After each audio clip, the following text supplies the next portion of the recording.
Hello, I'm Luke Nello and welcome to Best Replays of the Week. Roll out!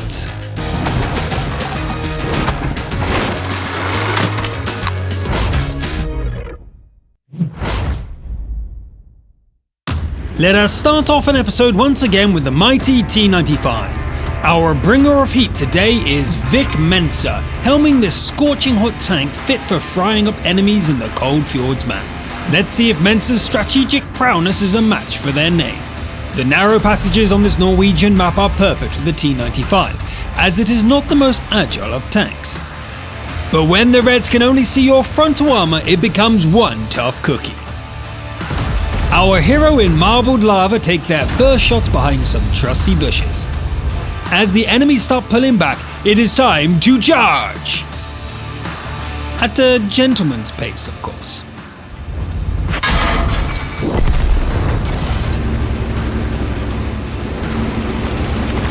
That is definitely not how you should take cover in a Kravaga.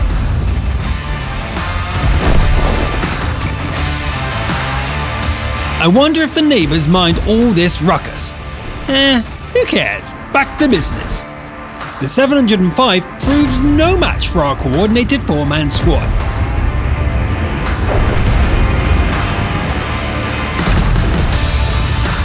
But the same cannot be said for the rest of the team.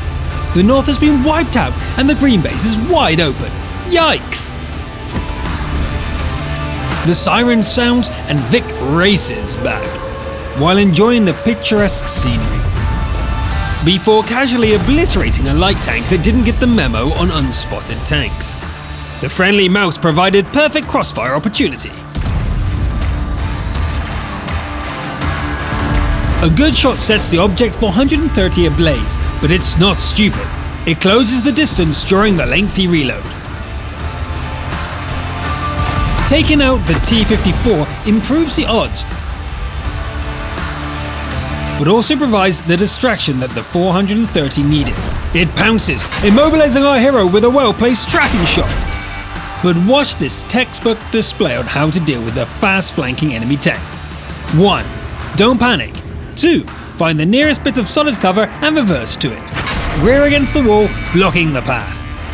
3. Close the angle and dispatch the pesky flanker. Textbook perfect. Looks like our hero is living up to their name indeed. A rival T-95 tries to help out, but only gets caught out in the open, makes this a 1v2 fight. Ouch! The 704 punches through the armor, making this a one-shot duel.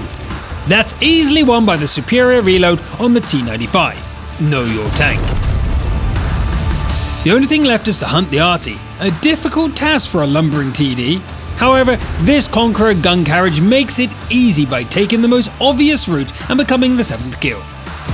GG. A monster of a game by Vic Mensa, dealing 11,000 damage, as much as the rest of the team combined, and scoring 2,044 basic speed to clutch the win. But none of that would have been possible without calm and calculated plays, making the most out of every encounter and knowing the pros and cons of their tank. For that performance, we award you, Vic Mensa, our crucial contribution of the week. Moving on to Malinovka and, you guessed it, a scout replay. Today we have Michalk and their tank of choice is the T-92. It might be only 3 numbers away from our tank from the last game, but it has little in common with it.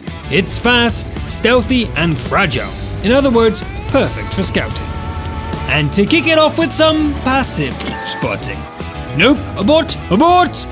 Alright, plan B. If passive scouting won't work, maybe active will.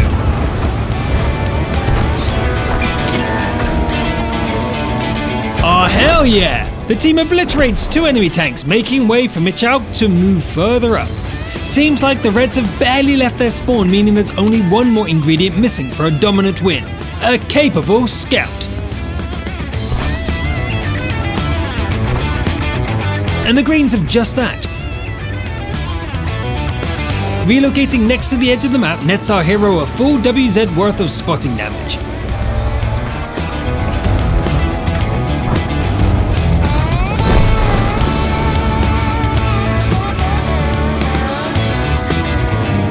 Add a Progetto to that list as well with a cheeky kill shot. Now the Chinese and Italians can argue over who invented pasta in the afterlife. Moving on. An arty? It may not be a lot of assistance, but boy is it satisfying. The enemies just disappear. This Lorraine's HP is expiring in a matter of seconds. Even a heavily armored TD like a tortoise stands no chance against concentrated firepower.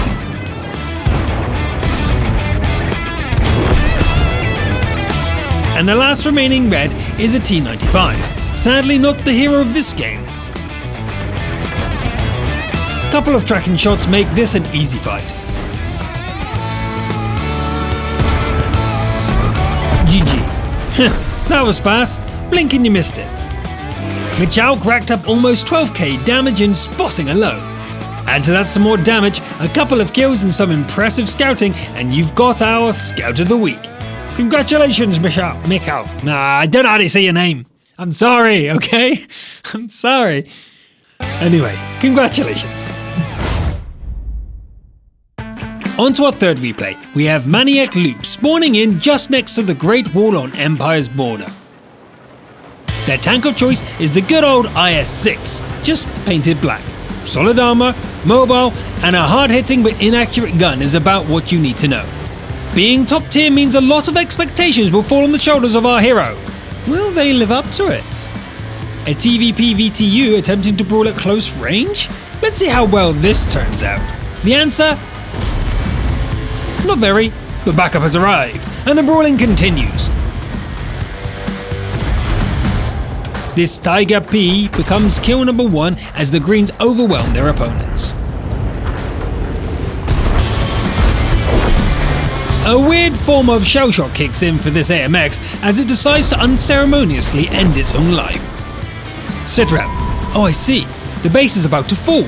Better get that driver back in action and beeline it back. The first in the circle spots the hero of the moment and decides the best course of action is to stop and slowly back away, as if we can't see them. Click. Maniac's name comes to life as multiple enemies burst forth.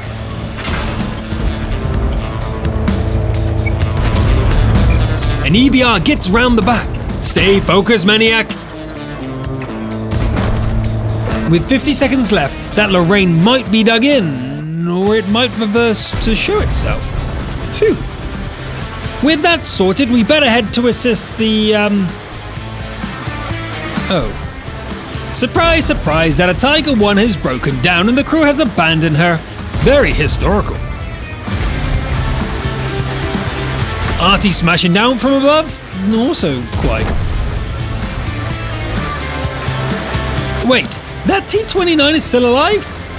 Right.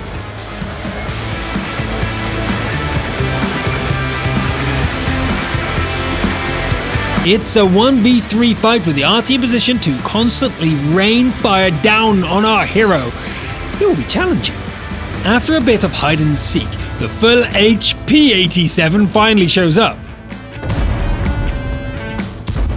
And it was just a distraction, for the IS-3A has swept him from the side. But godlike plot armor bounces 2 shells from the IS-3A. No third chance for you. An 87 is tough, but the IS-6 is tougher. Face hugging prevents the Arty from getting a clean shot too. Brilliant. How Maniac kept calm is beyond me. Finally, putting the finishing shot into the GW Panther while safely hiding behind cover ends the game. What a final showdown! I love seeing players keeping cool when against the odds, and this game is the perfect example. Maniac Loop played a fantastic game, doing 7,000 damage, racking up 8 kills and 2,021 base XP. And for that we award you our Top Gun of the Week. For our fourth replay today we have Pitrex 02 in the Japanese STB-1, a tier 10 medium tank. The map is good old airfield, offering plenty of cover and hold down opportunities for a tank with good gun depression, and the STB's certainly got that going for it. The middle has a good overview of the map, but we've also got to take care not to get shot. This bounce was lucky.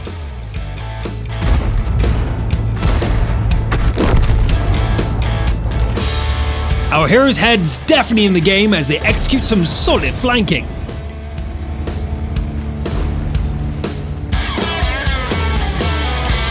Moving to the south of the map, our hero decides to help out the allies defending the area from the spread out Reds, foregoing the typical instinct to get the kills against the sitting ducks in the north. Two long-range shots are not enough to prevent the Reds from pushing into the base, and our hero now stands isolated. But fear not.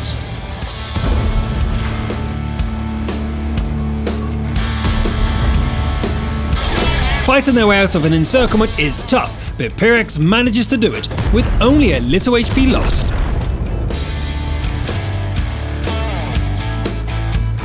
Ouch! Even a slight overextension is instantly punished. This clearly shows that the middle hill is a no-go. Instead, let's finish off this pattern. And surprise the UDS from an unexpected angle. Gotcha! This time a proper relocate is needed as the north is about to fall. The only thing holding it together are a couple of TDs. Worthless without a spotter, our hero really is a jack of all trades. Whoa, a T110E3, and in good repair too! Brute force won't cut it here. Friendly support is on point, but so is this flank by the full HP Grill A15. Where did that come from? What to do when up against a TD? Keep calm, track it, and let allies finish it off. Nice team play, facilitated by an excellent strategic decision by our hero. The E3 finally hits, but it's high explosive? I'm sure Pyrex won't argue against taking half as much damage to destroy this top tier TD.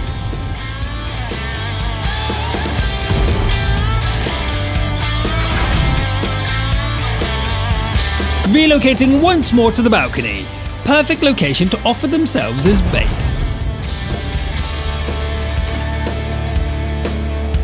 As the two enemies attempt to breach the position, a friendly FB-183 sneakily flanks around. Success! Both Reds go down almost instantaneously, leaving only an arty to hunt. That was a close call.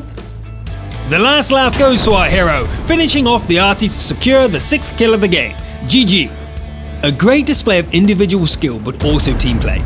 I thoroughly enjoyed watching Pyrex 2 turn the tide to win the game, displaying excellent instinct and strategy coupled with selflessness at the right moments to ensure their team's victory.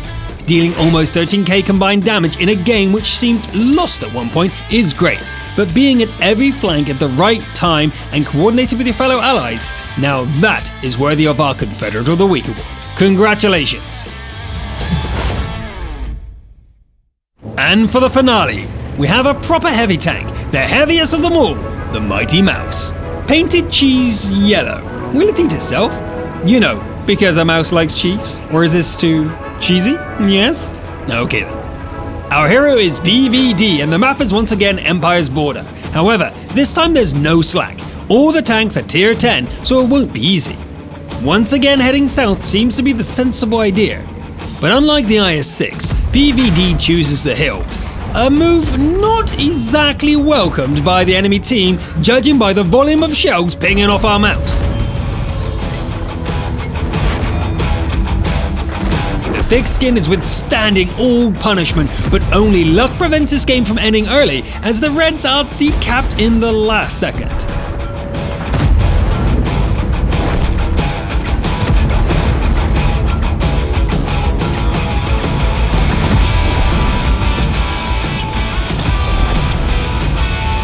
Finally, the stubborn enemies are pushed off the top of the hill as even the mighty JPE-100 fails to penetrate the mouse.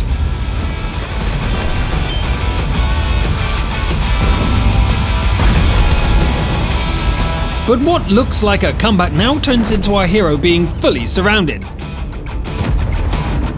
Even Arty is on our case.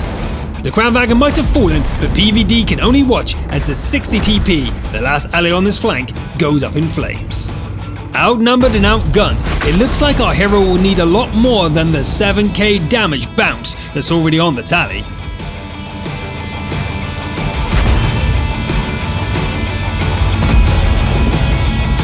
A friendly arty? Here? Nice! It proves the perfect distraction to eliminate the Progetto, making this almost an even fight. However, the constant HE damage is beginning to stack. This 261 must have missed the memo. They are playing like a light tank, and it's working? Until they make one gutsy move too many, setting us back to square one. Maybe a cap would do it? Oh no, cue the ominous music as a full HP enemy mouse heads straight for us! It's the battle of the mice! Mouses, anyway. You know what I mean. Our Conqueror gun carriage ambush was never going to be the end of it, but it takes away that precious HP for the upcoming fight. And here it comes, rolling downhill. Oh man, I can't watch!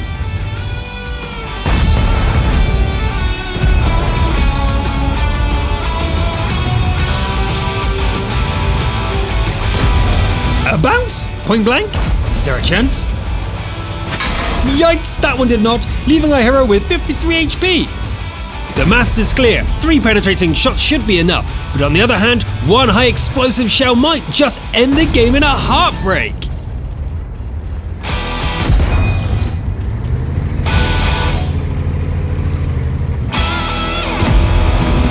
Oh god, it's down to 1 shell. Who will have the patience and whose nerves won't hold? PVD patiently tries to bait a shot out of the mouse.